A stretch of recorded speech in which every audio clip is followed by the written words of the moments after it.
selama ini kamu pernah melihat Bopo sewenang-wenang loh. Bukan cuma pamanmu yang menyaksikan dengan mata kepala sendiri hubungan biungmu dengan Gramya. Itu kenapa Bopo menyerahkan keadilan kepada Betara Risedayu, supaya biungmu bisa melakukan pembelaan. Kalau memang dia benar.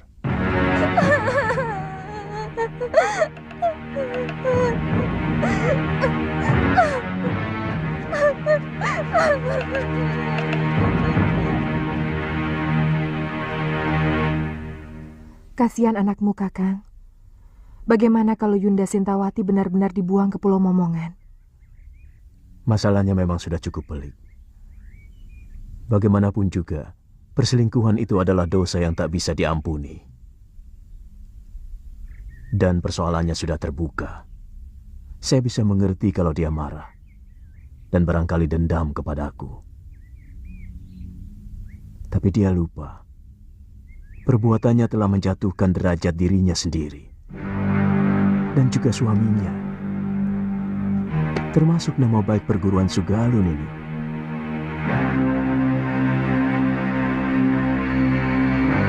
Siapa tahu dalam peradilan nanti, biungmu bisa dibebaskan. Terus terang, saya lebih mempercayai cerita ibumu. Galuh Parwati yang duduk lesu merasakan angin lembut yang bertiup dari arah selatan. Pikirannya terus berkecamuk, yakin bahwa semua ini adalah rencana busuk pamannya, Darpashura. Kerjasama licik antara Darpashura dan Adiaksa yang akan mengadili ibunya membuat hatinya semakin panas. Dia tahu, Boponya selalu lebih percaya pada ibunya daripada adiknya sendiri. Tapi yang lebih mengkhawatirkan, Darpashura kini diperalat oleh para tumenggung Sedayu yang ingin memperalat murid-murid Sugaluh untuk menjadi kaki tangan mereka. Tapi Bopo selalu menolak. Kenapa? Tindakan para tumenggung dan para demang negeri Sedayu sangat kejam kepada rakyat.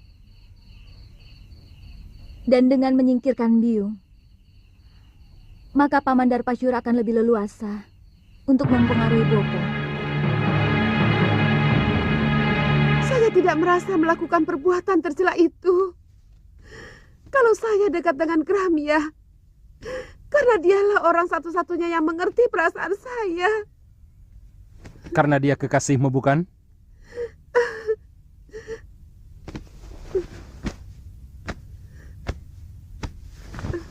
Darpashura melihat kalian berpelukan, bermesraan. Bohong! Itu fitnah, Tuan Adiaksa. Kami tidak pernah melakukan perbuatan serendah itu. Tapi Gramya sudah mengakui perbuatannya.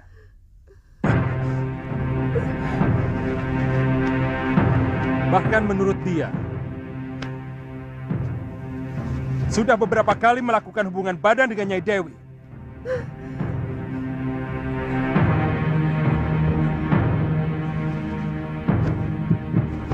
Hamba dipaksa untuk mengakui semua perbuatan yang tidak pernah hamba lakukan, Gusti Adiaksa. Katakan, siapa yang telah memaksamu, Gramya?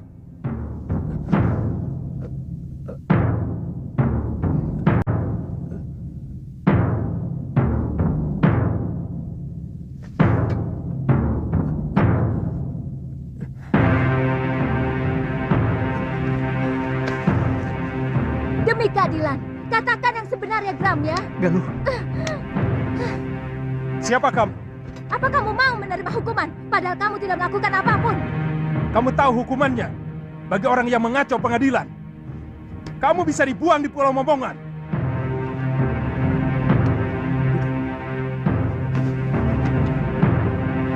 Hamba tidak pernah melakukan perbuatan terkutuk itu, Gusti. Semua pengakuan hamba tadi karena dipaksa oleh...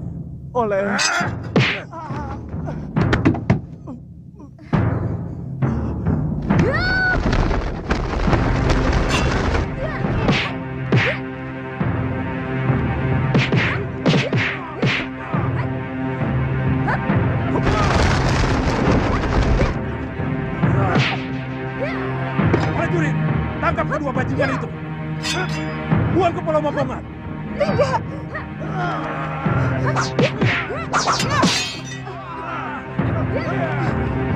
Galuh, lari!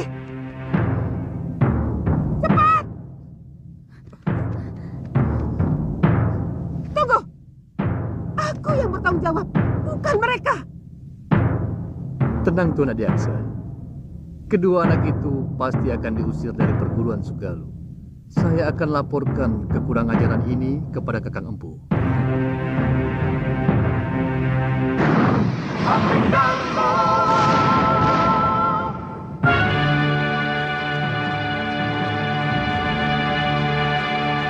Semakin jelas bahwa Paman Darpasyura berkomplot dengan Tuan Adiaksa mau mencelakakan Biung. Saya juga curiga Nila Saroya juga terlibat dalam hal ini. Ini pasti persekongkolan untuk menghancurkan Padepokan Sugalu. Apa yang harus kita lakukan? Kita tidak mungkin kembali ke Padepokan. Bopo pasti akan menghukum kita. Barangkali dengan hukuman yang lebih berat daripada hukuman Adiaksa. Karena kita telah dianggap membuat aib bagi perguruan. Jadi? Kita ke Pulau Momongan. Mungkin Biung dibuang ke sana belum tentu bersalah. Karena pengadilan itu hanya pura-pura. Supaya kelihatannya ada keadilan di negeri ini. Padahal, semuanya omong kosong. Sementara itu, di pagi ketika semua orang bekerja, burung belibis yang merupakan jelmaan Prabu Angling Darma hinggap dari terbangnya, kembali ke rumah si Gembil. Sang Prabu telah diusir dari istana Bojanegara oleh Dewi Sekarwangi, yang salah mengira dirinya sebagai dedemit. Si Gembil, pemalas yang selalu begadang hingga larut malam, masih terlelap.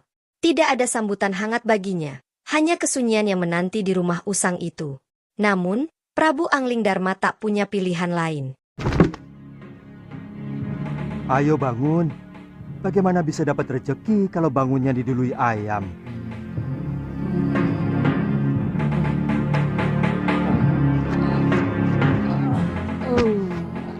Biar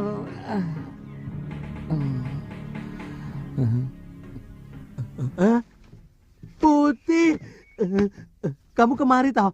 Sini. Aku kangen sama kamu, Bil. Apa tidak boleh? Iya boleh toh. Aku malah seneng. Tapi aku tadi kaget.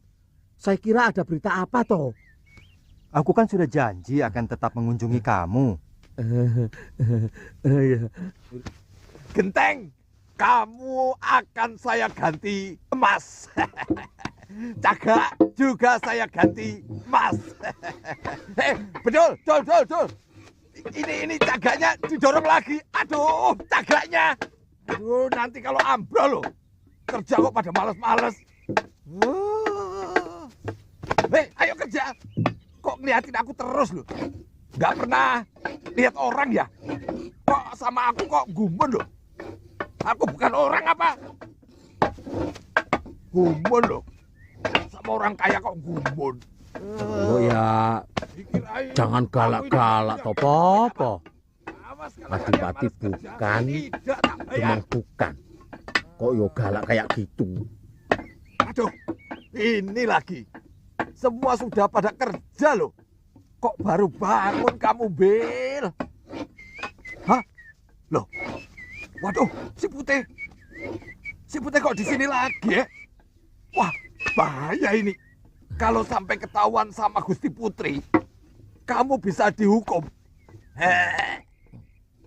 Kan janjinya setiap bulan aku boleh ketemu sama si Putih.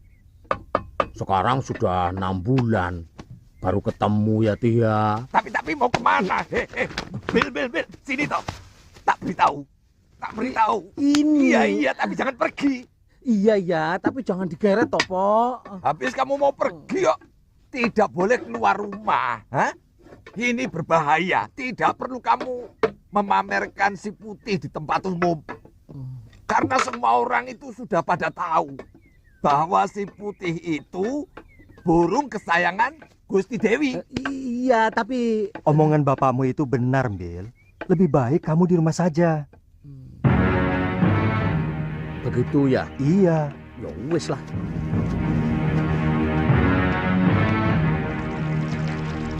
Bayangan itu seperti melekat dalam pikiranku, Mbok. Aku benci. Tapi maaf, Gusti, bayangan siapa? Si Putih. Maaf, Gusti, tapi kan Gusti sendiri yang mengusir dia.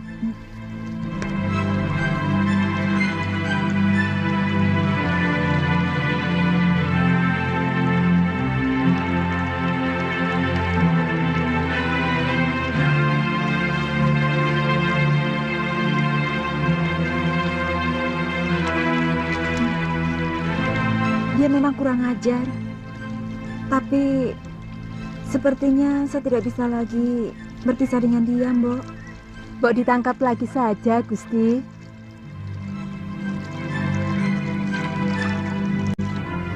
Kalau kamu memang mencintainya, kenapa kamu tidak nyusul saja ke kamar Gusti Putri? Kamu mau saya dipotong dan dibikin bekakak? Iya. Makanya kamu juga macam-macam sih. Belibis itu kan bangsa burung. Kok ya naksir manusia? Putri raja lagi. Ndak patut toh? Jadi orang itu, lali aku. Jadi burung itu, mbok ya tahu diri. Atau kamu sudah pengen kawin? Ngomong, ngono kok ya isin. Kalau kamu sudah pengen kawin, besok tak cariin di pasar. Di sana itu banyak belibis betina yang cantik-cantik dan bersih. Oh, ngawur kamu. Saya maunya sama Putri Sekarwangi. Dia itu satu-satunya wanita yang paling cantik dan baik hati, Bil. Oh. Tubuhnya sesuai dengan namanya. Wangi.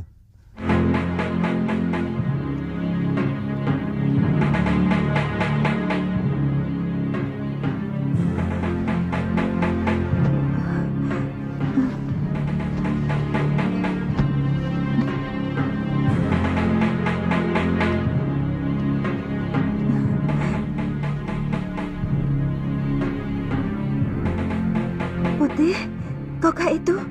Benar, Gusti. Apakah Gusti masih marah kepada hamba?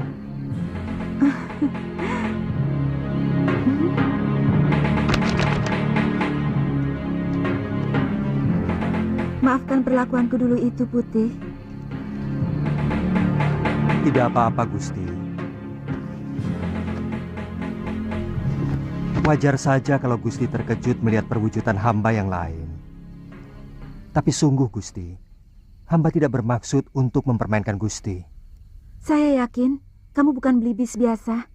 Tak lama kemudian, dengan nada penuh harap, Prabu Angling Darma memohon agar Dewi Sekarwangi membantu dirinya dengan mencabut jambul di kepalanya. Katanya dengan suara berat. Hanya dengan cara itu kutukan ini bisa dihentikan. Dewi Sekarwangi terkejut, namun Prabu meyakinkannya, ia takkan merasa sakit meski jambul itu dicabut. Mata Dewi Sekarwangi terbelalak. Ragu namun perlahan mengulurkan tangannya menuju jambul tersebut. Ini adalah satu-satunya jalan untuk membebaskan sang raja dari penderitaan panjangnya.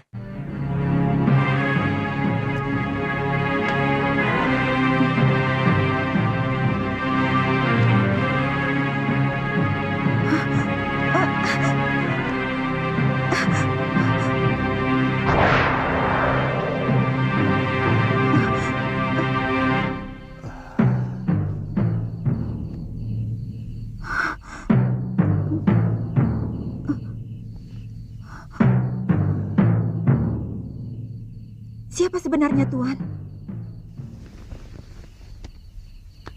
Hamba Angling Darma, Gusti Dewi. Angling Darma, Sang Prabu Malwapati? Paduka telah mempermainkan hamba selama ini. Tidak, Gusti Dewi. Gusti Dewi, hamba... Jangan panggil hamba dengan sebutan Gusti. Karena Padukalah yang patut hamba gustikan. Bagaimana kalau kita tidak usah saling memanggil Gusti?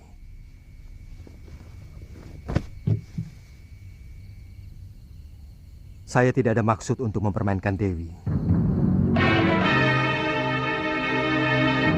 Karena sebenarnya saya terkena kutuk manusia serigala yang saya kalahkan waktu saya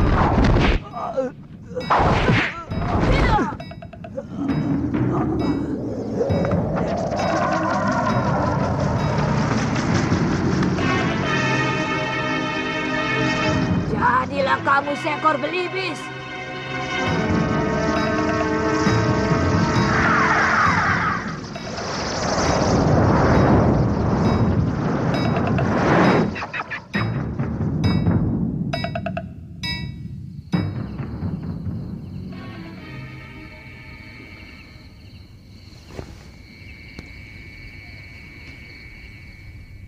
Kau mau memaafkan saya, Dewi?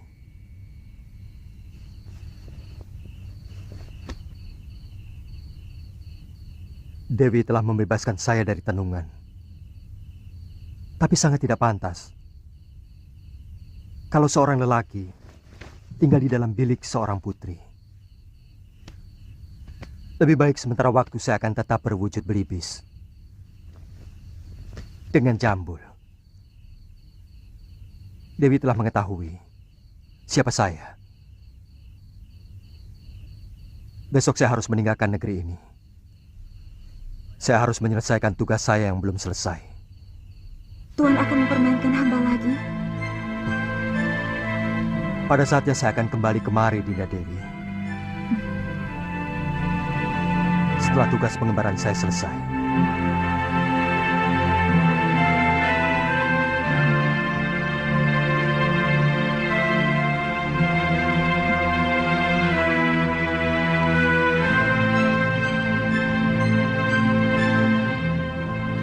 Kamu yakin arahnya benar, Galuh?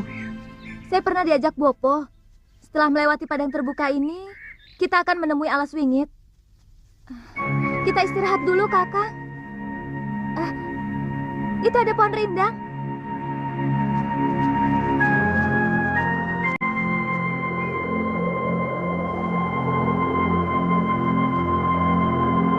Suliwa dan Galuh Parwati, mau kemana mereka?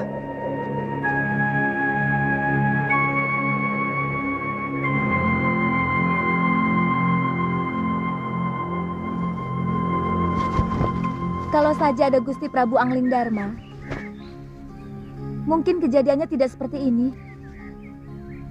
Bagaimanapun, Bopo masih mau mendengar nasihat Gusti Prabu. Meskipun dia seorang murid. Kenapa kita tidak ke negeri Malapati saja? Kakang kan dengar sendiri bahwa Gusti Prabu sedang dalam pengembaraan. Tapi ya, tidak apa-apa. Yang penting, kita harus selamatkan Biyung. Pulau Momongan itu sangat kejam. Bahkan penjahat yang dibuang ke sana pun banyak yang tidak tahan. Kelihatannya ada yang tidak beres di Sugaluh. Kalau Gusti Prabu Angling Dharma tahu akan terjadi seperti ini, beliau pasti menyesal telah membawa Nila Saroya ke Sugaluh. Saya yakin perempuan itu telah meracuni pikiran Bopo. Selama ini, siapapun tahu bahwa Empu Mahasyura seorang yang paling bijak. Bagaimana bisa sampai tega membuang istrinya sendiri ke Pulau Momongan? Kalau tidak karena ulah perempuan itu. Tapi tindakanmu membunuh Gramya tidak bisa dibenarkan, Darpa. Kamu telah menginjak-injak pengadilan dan keadilan. Dia mau menjilat kembali pengakuan yang pernah dia lakukan, Kakang Empu. Kalau memang benar kamu menyaksikan sendiri penyelewengan dia dengan Sintawati, dia tidak akan mungkin bisa mengelak dari pengakuannya. Kecuali kalau kamu dengan sengaja melakukan rekayasa tentang kesaksian kamu dan yang lainnya. Apa untungnya saya memfitnah ipar sendiri, Kakang? Ada sesuatu yang mengganjal dalam hati nurani saya. Dan ada perasaan bersalah. Saya menyesal tidak mengikuti pengadilan itu. Apa yang dilakukan Suliwa dan Galuh pasti punya alasan yang kuat. Saya selalu menanamkan sikap kepada Galuh untuk berjiwa besar, berani mengakui kesalahan, dan berani menerima kekalahan. Kalau memang benar dia melakukan kekeliruan, jadi sangat aneh kalau dia sampai berani melawan pengadilan. Saya yakin pasti ada yang kurang beres dalam pengadilan itu. Dan kalau memang benar terjadi kekeliruan, kamu sendiri harus bertanggung jawab kepada aku, Darpasura.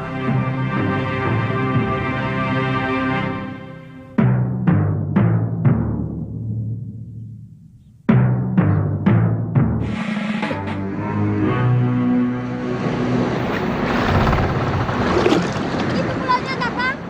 Sudah kelihatan. Ayo kita dayung lebih cepat.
Guru, saya ingin bicara.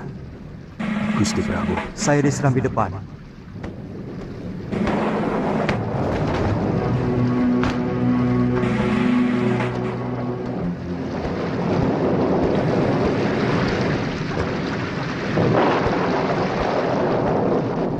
Gusti Prabu kehujanan tadi. Saya ingin ketemu Siliwa dan Galuh. Mereka tidak usah menutup-nutupi kejadian. Saya tahu mereka tidak berani pulang ke Padepokan. Sebenarnya ada apa dengan kalian? Saya menyesal telah membawa Nila Saroya kemari, hingga menimbulkan gelombang di dalam rumah tangga guru.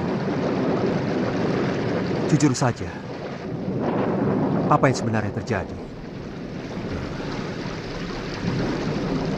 Mungkin saya memang hilaf, Gusti. Saya sangat mencintai Nila Saroya. Lalu saya mengawininya. Tapi bagaimanapun juga, Sintawati itu telah mengotori padepokan ini, Gusti. Dia serong dengan salah seorang murid saya. Guru, mata batin saya melihat ada sesuatu yang tidak beres di sini. Ada orang-orang yang menginginkan supaya padepokan Sugaluh ini cerai-berai. Dan itu dimulai dengan kejadian Dewi Sintawati yang masih perlu dicermati kebenarannya. Saya juga melihat ada bayangan gelap dari Rona Nila Saroya yang begitu kuat. Saya khawatir kalau bayangan itu mempengaruhi guru.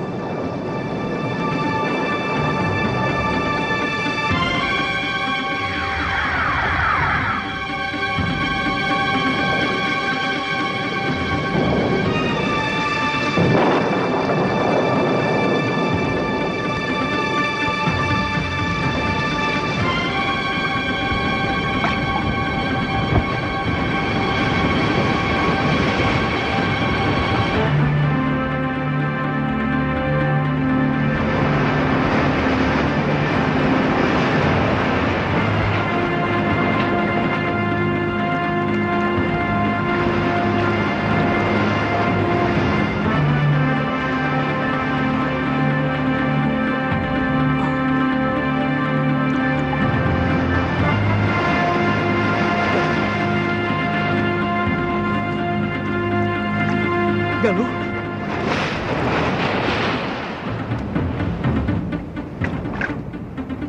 Galuh! Galuh! Galuh!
hentikan!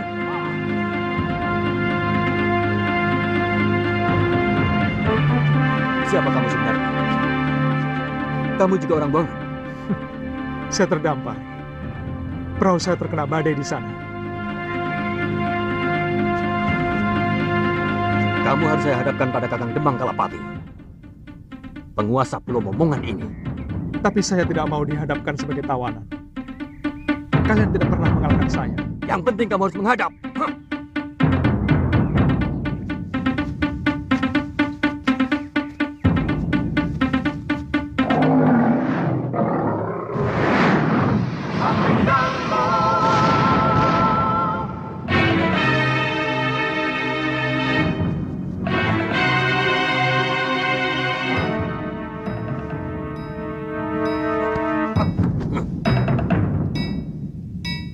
Berlutut kamu di hadapanku, anak muda. Tuan bukan rajaku. Dan saya datang kemari sebagai manusia yang bebas. Saya bukan orang buangan dan bukan orang taklukkan anak buah Tuan. Diam! Diam!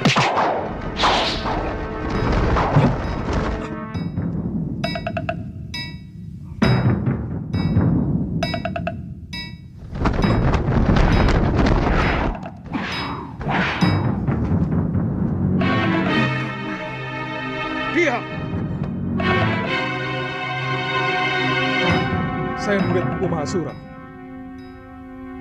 Saya mau membebaskan Dewi Sintawati yang dibuang kemari. Juga mencari putrinya yang kemungkinan terdampar di pulau ini. Apa hakmu membebaskan orang yang sudah diputuskan hukumannya oleh Betara Risedayu? Kita sama-sama tidak punya hak. Tuan juga tidak punya hak untuk menyekap orang yang tidak berdosa. Pengadilan Sedayu adalah pengadilan rekayasa. Bukti dan saksi semuanya palsu. Sengaja dipersiapkan dan direncanakan. Lancang mulutmu. Tapi aku suka dengan pemuda yang memiliki nyali. Di sudut lain yang kelam, Demang Kalapati mulai menjalankan rencana busuknya. Ia mengumumkan bahwa seluruh pasukannya akan disebar untuk menyisir Pulau Momongan, mencari Dewi Sintawati. Namun, semuanya hanyalah tipu muslihat. Ia memerintahkan Suliwa untuk tetap tinggal di tempat yang telah disediakan. Suliwa tak menyadari jebakan yang tengah disusun, hanya bisa menuruti perintah itu dengan hati yang bimbang. Bawa dia ke balai tamu. Baik. Silakan.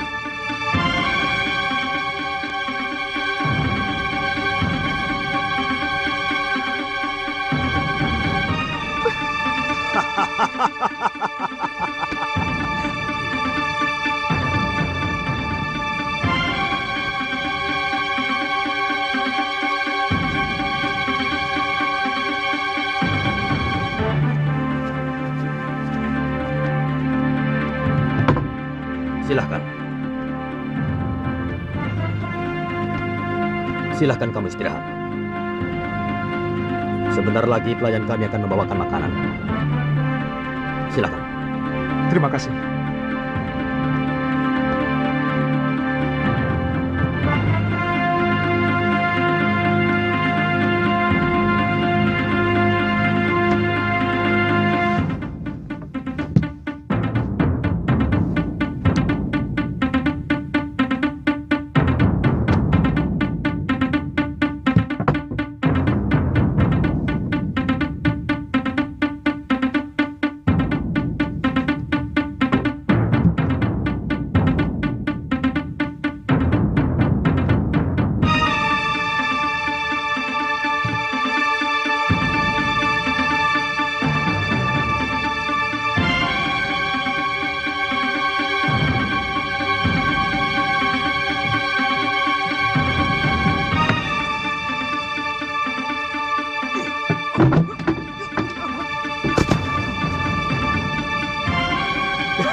Mau kemana, Nini?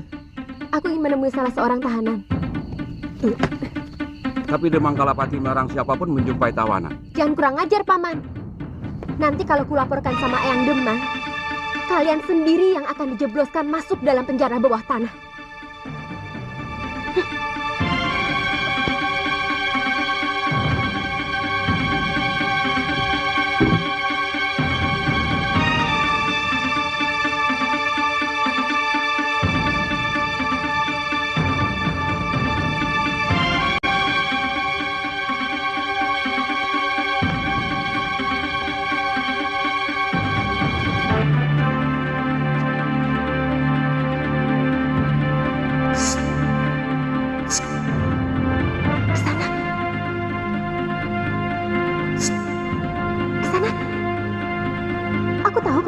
Tidur. Dengar ke sana. Sebentar lagi kamu akan dibunuh. Kakek akan mengerahkan seluruh binatang berbisa ke tempat ini.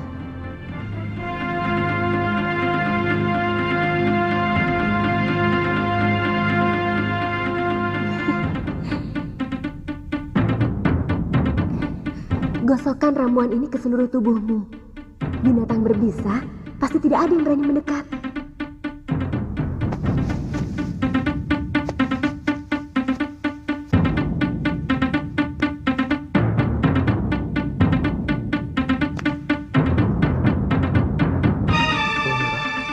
Welirang dan daun luruk-luruk. Ternyata Kisanak mengerti juga tentang ramuan obat. Cepat pakai. Sebentar lagi suruhan eyangku akan segera kemari. Terima kasih. Namaku Suliwa. Aku tahu. Namaku Kaliana Tantri.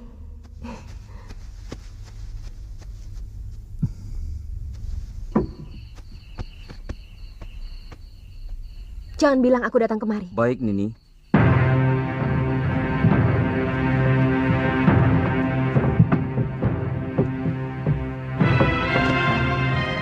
Yang berapa?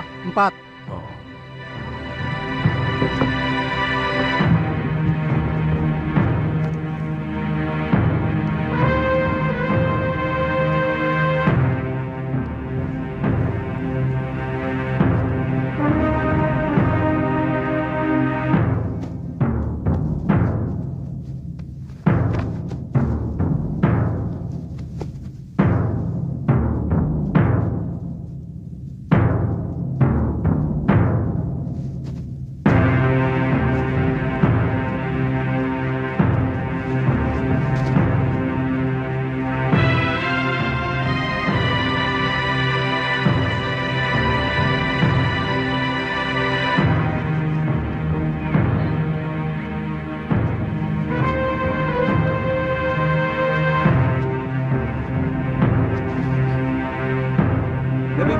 Ini, kamu masih bisa menikmati hidup. Lelaki momongan semuanya hebat.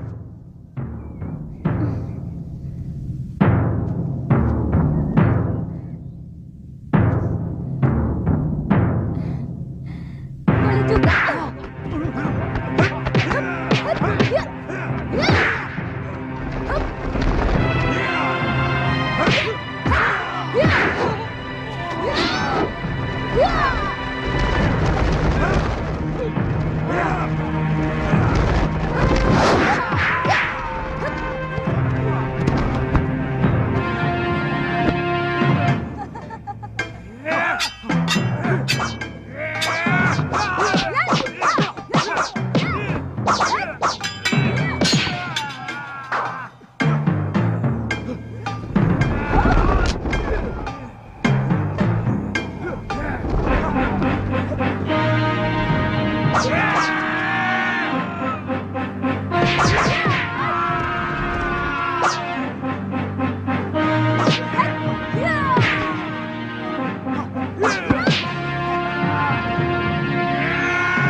Mendarat di pulau ini. Katakan, ayo cepat katakan. Sontoloyo. Kalau kamu tidak mau jawab, kupatahkan satu demi satu tulang-tulangmu. Ayo jawab. Gombal bodol. Katakan. Iya.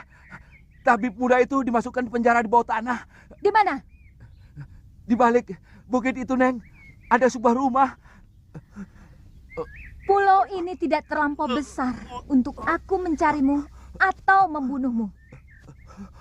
Kalau ternyata omonganmu itu bohong. Benar, Neng. Saya tidak bohong. Saya tidak bohong.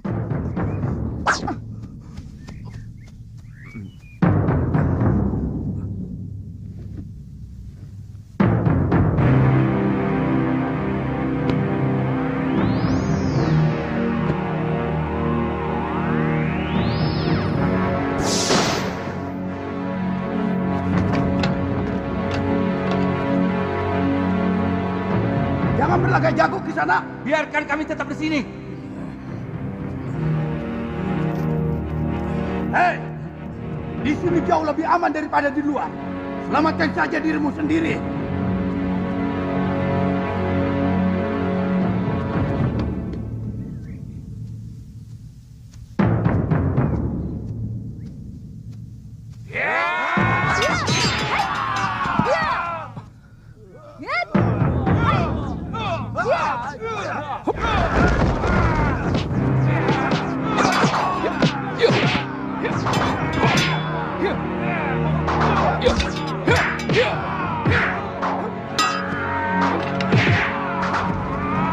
Kurang ajar.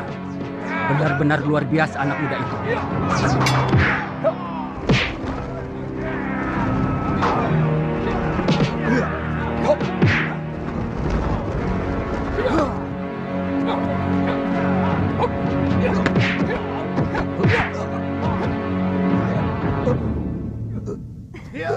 Jangan! Jangan bunuh kakek saya! Kasihanilah dia. Saya bersedia menjadi budak Kisanak. Kalau Kisanak mau mengampuni kakek saya. Baik. Kalian semua saya ampuni. Tapi mulai sekarang, kamilah yang menguasai pulau ini. Kami? Kami dari perguruan Sugalu. Aku Putri Empu Mahasyura.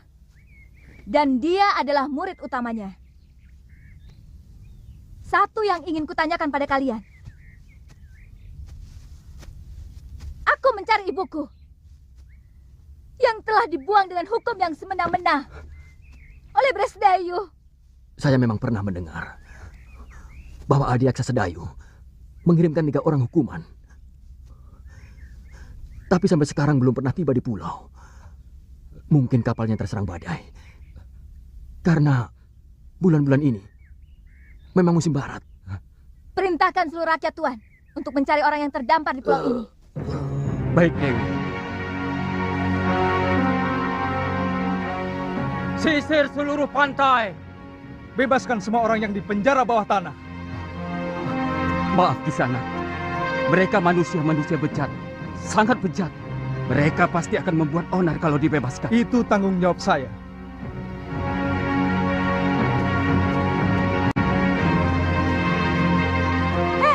Siapa kamu? Dia cucuku Dewi. Saya tidak tanya kamu. Nama saya Kaliana Tantri, cucu kakek Kalapati. Dia yang telah menyelamatkan saya dari keroyokan ular dan kalajengking di penjara bawah tanah. Jangan coba-coba menggoda kekasihku. Aku bisa melakukan kekejaman yang lebih dari kakekmu.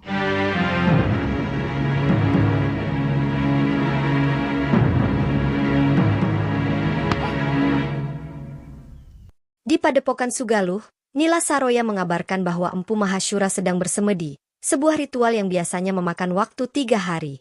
Nila Saroya dengan tenang menyerahkan sekantong uang kepeng kepada Darpasyura, tanda keberhasilannya dalam mengirim Dewi Sintawati ke Pulau Momongan.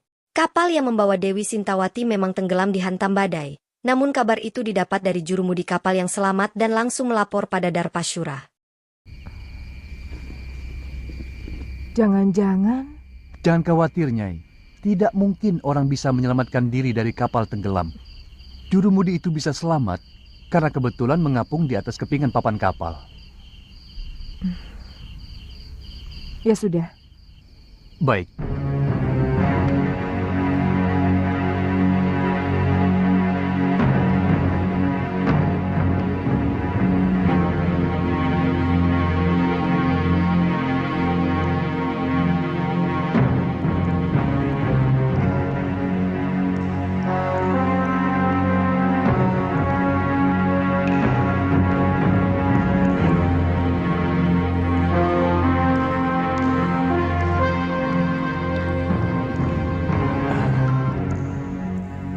Kenapa wajah Nila Saroya dan Darpasura selalu mengganggu pikiranku?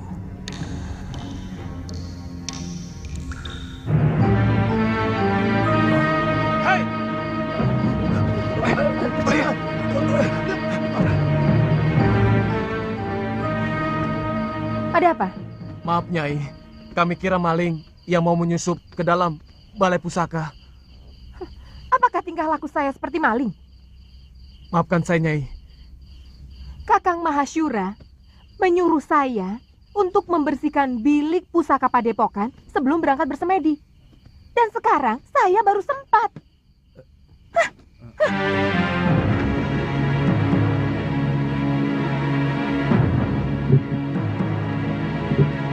Saya heran, kenapa guru lebih mencintai Nyai Nila? Orangnya angkuh dan agak culas. Jaga mulutmu, Radi. Kalau sampai terdengar Gusti Empu, kamu bisa diusir dari Sugalu. Bukan begitu. Ini antara kita saja. Terus terang, saya lebih hormat sama Nyai Dewi Sintawati. Dia sangat bijak dan selalu memperlakukan kita seperti sanak kadangnya sendiri. Terus terang, saya sendiri agak ragu bahwa Nyai Dewi tega berbuat serong dengan kramnya. Sangat mungkin Ki Darpasura ikut bermain untuk menyingkirkan Nyai Dewi. Sebab bukan rahasia lagi antara Nyai Dewi dan Ki Darpasura saling membenci. Karena adik Gusti Empu merasa tersingkirkan oleh pengaruh Nyai Dewi selama ini. Dan si Gramya itu kan murid yang paling jujur. Mana mungkin dia tega mengkhianati guru? Pendapat Rade dan Adi Bendo memang ada benarnya. Saya pernah memergoki Ki Darpasura dan Nyai Saroya terlibat pembicaraan yang kelihatannya sangat penting. Sebelum Nyai Dewi dituduh melakukan perbuatan aib. Bukan tidak mungkin mereka bersekongkol untuk menyingkirkan Nyai Dewi. Karena kedua belah pihak sama-sama diuntungkan.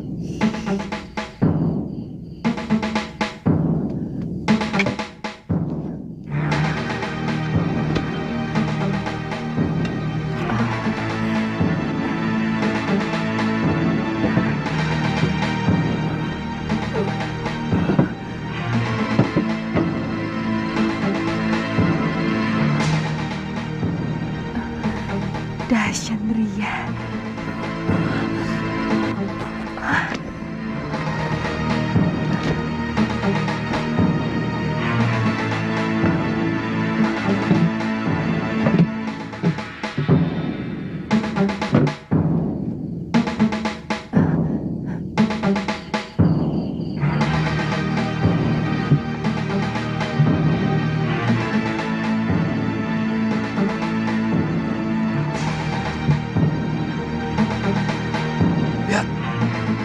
Apa yang dibawanya? Jangan-jangan dia mencuri pusaka padepokan. Itu tanggung jawab kita. Apalagi Gusti Empu sedang seperti.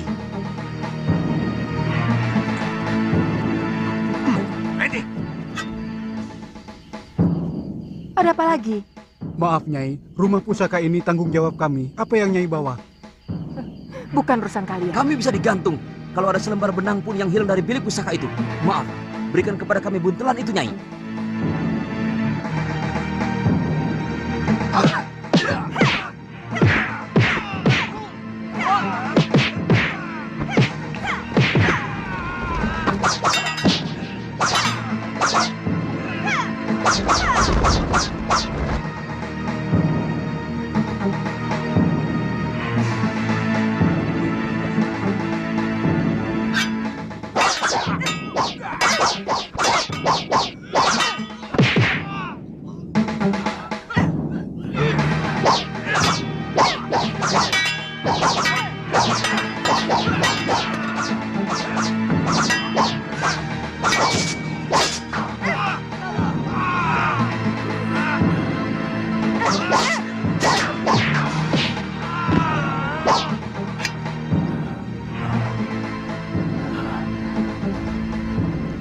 Kenapa kau lakukan itu, istriku?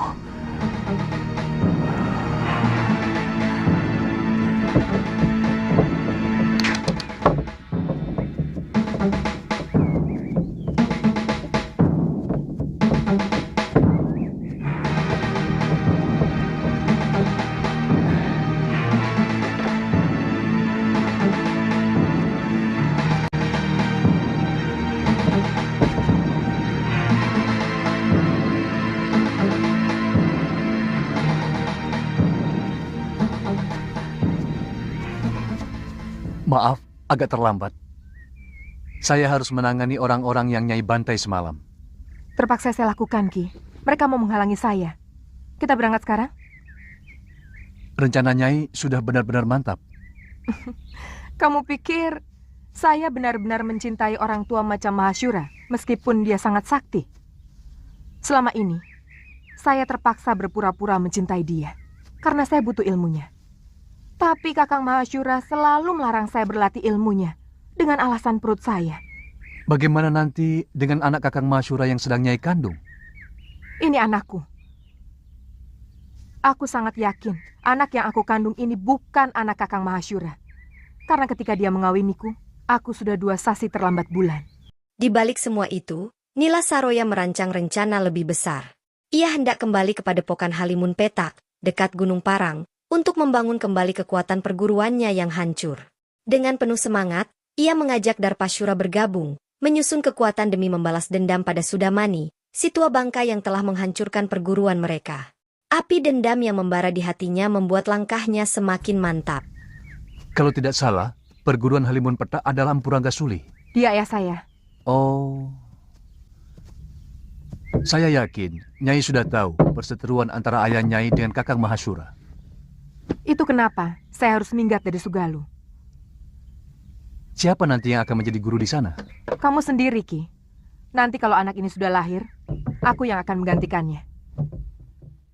Sangat janggal kalau sebuah negara tidak memiliki raja. Selama Gusti Prabu Anglingdarma meninggalkan negeri Malwapati, rakyat kita seperti ayam kehilangan induk. Tidak memiliki kebanggaan sebagai rakyat Malwapati. Bahkan mereka cenderung menjadi bangsa yang rendah diri. Lalu, mau apa Prabaswara? Mestinya Gusti Patih sudah harus mengambil keputusan. Keputusan? Iya, terus terang. Kesetiaan Gusti Prabu Anglingdarma kepada negeri Malwapati mulai saya ragukan. Mungkin karena beliau hanya sebatas mantu dari Gusti Sepuh. Sebenarnya Gusti Patih jauh lebih berhak untuk menjadi raja. Karena kalau saja tidak ada sayembara memperebutkan mendiang Gusti Dewi Setiawati, maka Gustilah yang seharusnya menjadi raja. Sayembara itu yang mengadakannya adalah aku, bukan Romo Prabu. Dan pertaruhannya adalah tahtaku. Di samping adik kandungku yang sangat kucintai, Dinda Setiawati. Sesudah Gusti Dewi meninggal tanpa anak, apakah hak tahta kerajaan Malwapati ini juga masih dimiliki Prabu Anglingdarma?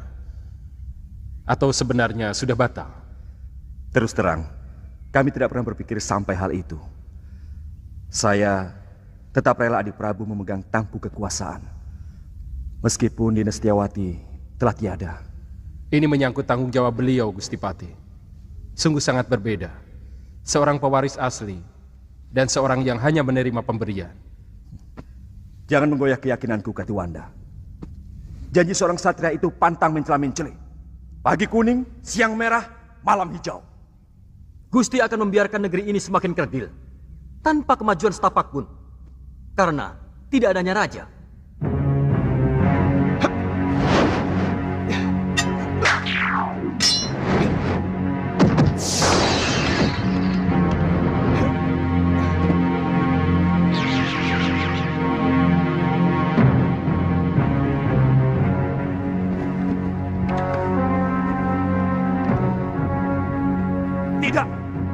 Tidak benar semua ini.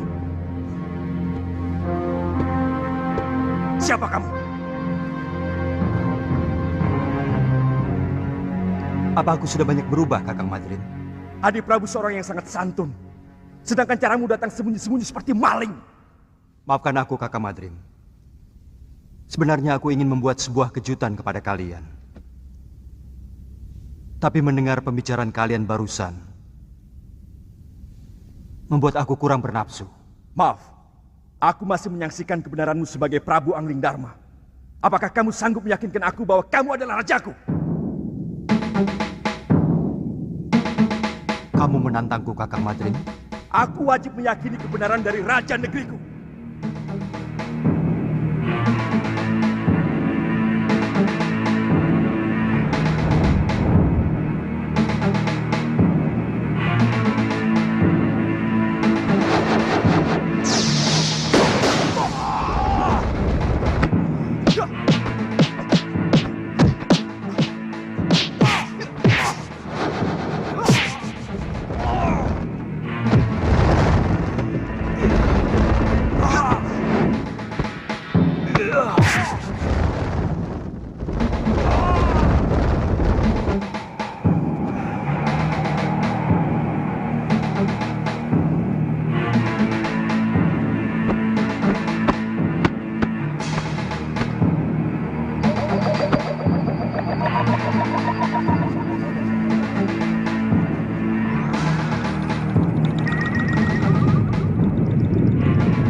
Hamba percaya.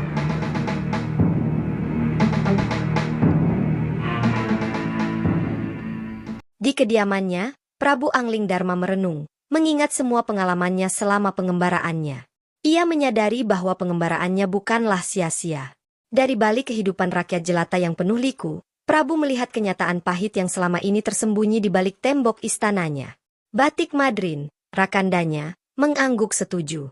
Beginilah seharusnya seorang raja, katanya, bukan hanya mendengar laporan dari para pejabat, tapi menyaksikan langsung penderitaan dan harapan rakyatnya. Adipati menerima laporan dari para kubu dan Bekel. Bekel menerima laporan dari Jagabaya dan para kepala kampung. Itulah kenapa banyak raja yang menjadi membambung. Maksud Adi Prabu? Banyak rakyat yang menderita, tapi raja tidak mampu melihatnya. Tidak sedikit rakyat yang menjerit karena penderitaan mereka. Tapi kuping raja sama sekali tidak bisa mendengar. Karena semua laporan kehidupan yang masuk ke dalam kedaton sudah disaring dan diberi bedak.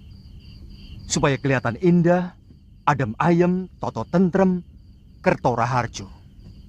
Tidak baik seorang raja harus memikirkan hal-hal sepele seperti itu. Semua itu cukup ditangani oleh para rakyat dan tumenggung. Sebab ada yang jauh lebih penting dari urusan tetek bengek seperti itu. Adalah bagaimana supaya bisa menjaga wibawa. Pengembaraanku selama ini membuka mata dan telingaku. Bahwa ternyata rakyat tidak pernah peduli. Apakah rajanya berwibawa atau tidak. Yang penting bagi mereka, apakah raja memperhatikan nasib mereka atau tidak.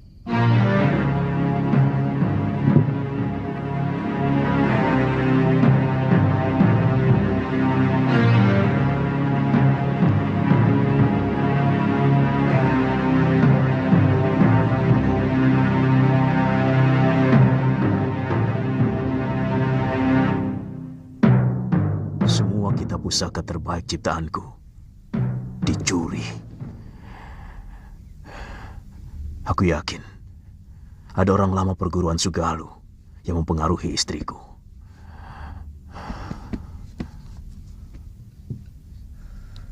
Saya tidak tahu. Apakah ini hanya kebetulan terjadi? Sejak Nyai Nila pergi, Kidar Pasura tidak pernah kelihatan di rumahnya maupun di padepokan. Kata pekatik rumahnya, Kidarpa pergi mengendarai gerobak di hari yang sama dengan kepergian Nyai Nila. Darpasura. Apa mungkin adik kandungku tega mengkhianatiku, Subada? Saya benar-benar tidak tahu, Guru.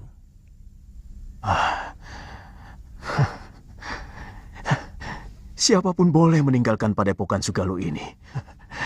Tapi tidak dengan cara buruk seperti ini.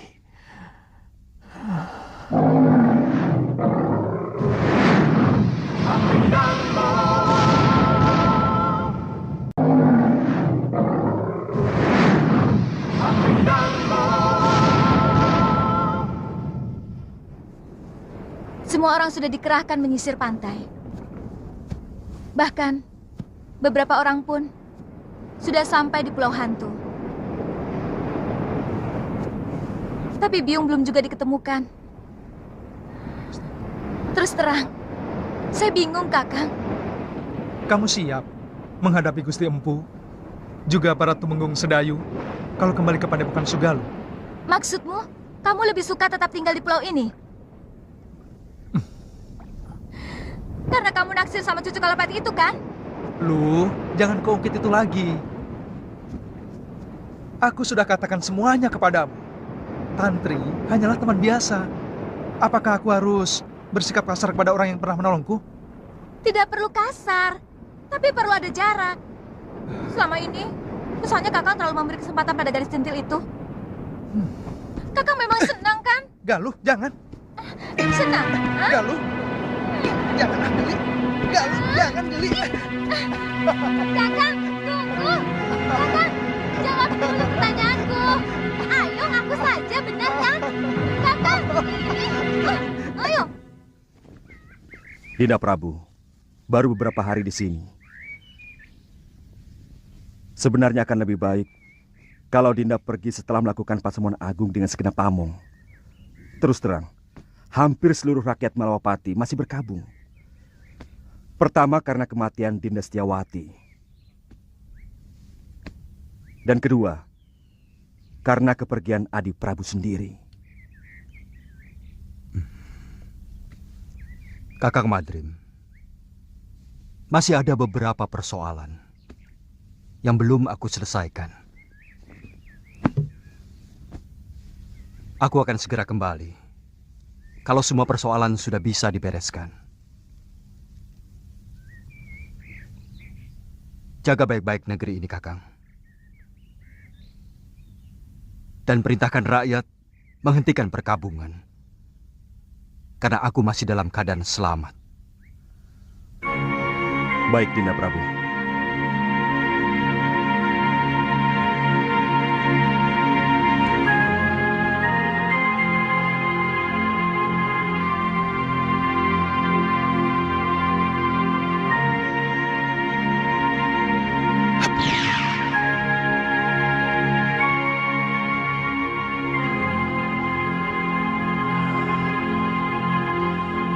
Aku ingin tahu apa yang sebenarnya Adi Prabu lakukan.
Gusti Prabu.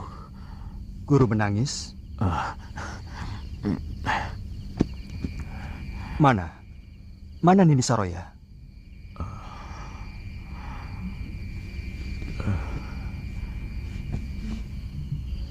Sejak siang saya duduk di sini, merenungi nasib buruk yang sedang saya alami. Hampir dengan waktu yang bersamaan, saya kehilangan segala-galanya, Gusti. Mungkin juga harapan saya. Apalagi yang terjadi, Guru? Rupanya itu Guru Dinda Prabu. Terus terang, hati kecil saya tidak percaya bahwa Sintawati melakukan aib yang menjijikkan itu. Tapi Guru tidak berusaha melakukan apapun? Sejak itu hati saya selalu gelisah. Saya selalu dikejar perasaan bersalah. Lalu saya melakukan semedi memohon petunjuk kepada Sang Pencipta. Apa yang harus saya lakukan? Ternyata hal yang tidak pernah saya duga sama sekali memukul batin saya lebih berat lagi, Gusti. Nila Saroya minggat setelah mencuri beberapa kitab perguruan Sugalu. Darpasyura, adik kandung yang selama ini saya bimbing, telah berkhianat. Saya curiga dia juga yang mengatur pelarian dan pencurian. Dia minggat bersama Nila. Saya ikut berbela sungkawa, Guru. Soal kitab tidak terlalu mengganggu pikiran saya. Saya masih bisa menyusunnya kembali. Tapi bayi yang dalam kandungan Nila itu adalah darah daging saya, Gusti. Bayi itu bukan anak Guru, bukan titisan Guru. Ketika Guru mengawini Nila Saroya, dia sudah 2 sasi tidak datang bulan. Dari mana Gusti Prabu tahu?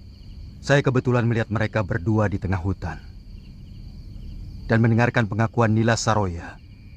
Bibit yang dia kandung adalah titisan Sudamani yang telah memperkosanya ketika semua saudara seperguruannya dikalahkan oleh pendekar durjana itu.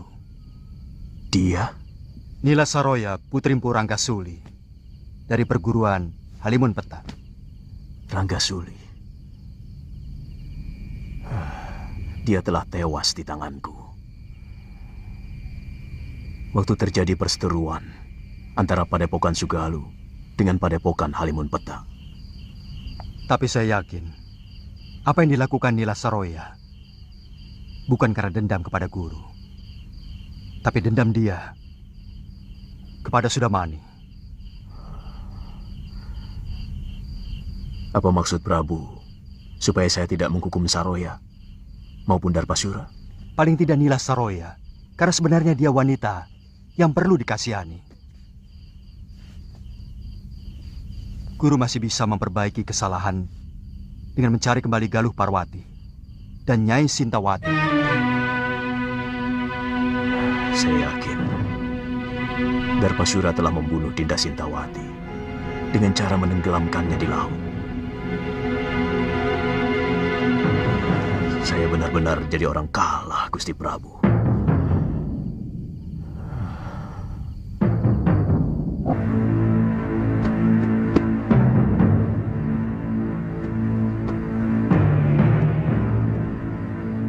Bagaimana kalau Guru tidak mau menerima kita?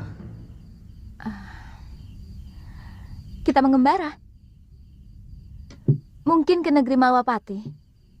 Karena dari dulu Gusti Prabu Anglingdarma pernah menjanjikan mau mengajak saya ke sana.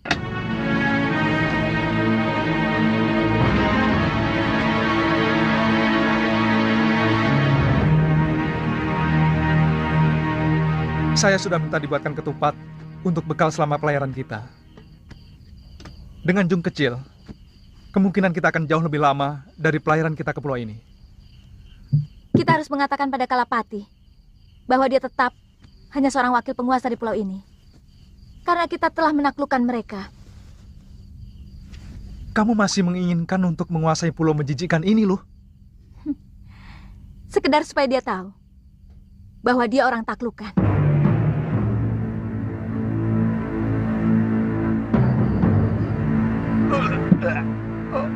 Pokoknya kakek harus menahan Seliwa di sini. Buat apa? Kalau dia hengkang dari sini, aku malah senang. Dan pulau ini akan menjadi milikku lagi. Kek, saya mencintai Suliwa, Kek. Saya bisa mati kalau harus berpisah sama dia, Kek.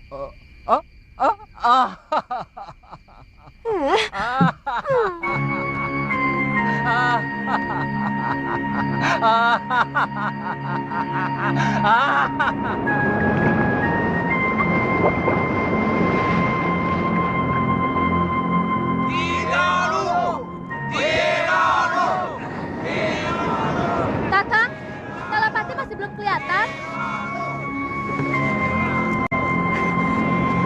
Kakang! Kakang Suliwa! Kakang! Dia lagi. Kakang Suliwa! Kakang! Ada apa? Kakek, tolong kakek.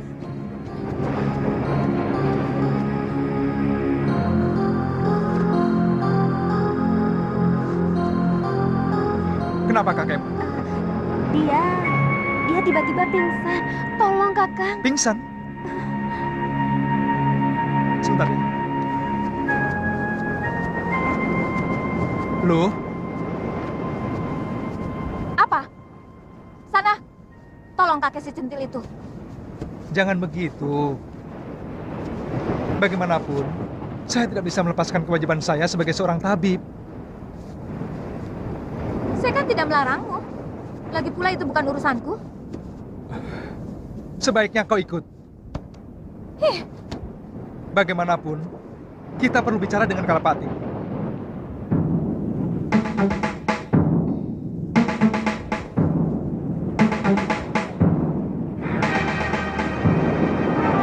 Hah, di mana dia? Di rumah.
Racun, cepat ambilkan air. Kakekmu terkena racun ikan gelembung dan bunga karang darah. Baik.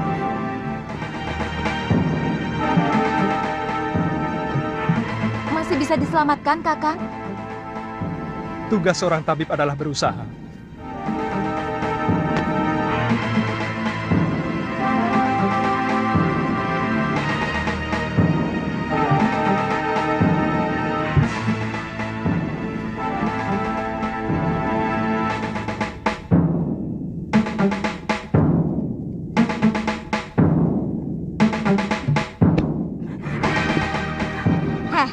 Kenapa kamu tampak senang melihat kakekmu yang sekarat itu? Jangan-jangan kamu sendiri yang meracuninya. Kenapa Nini bicara begitu? Kalau saya mengharapkan kematian kakek, buat apa saya minta tolong sama Kakang Suliwa?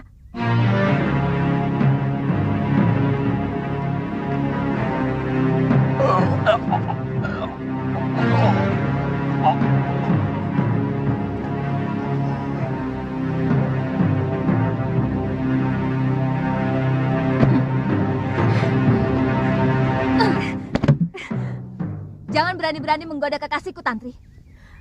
Saya saya juga mencintai Kakang Liwan ini. Kamu bisa kubunuh.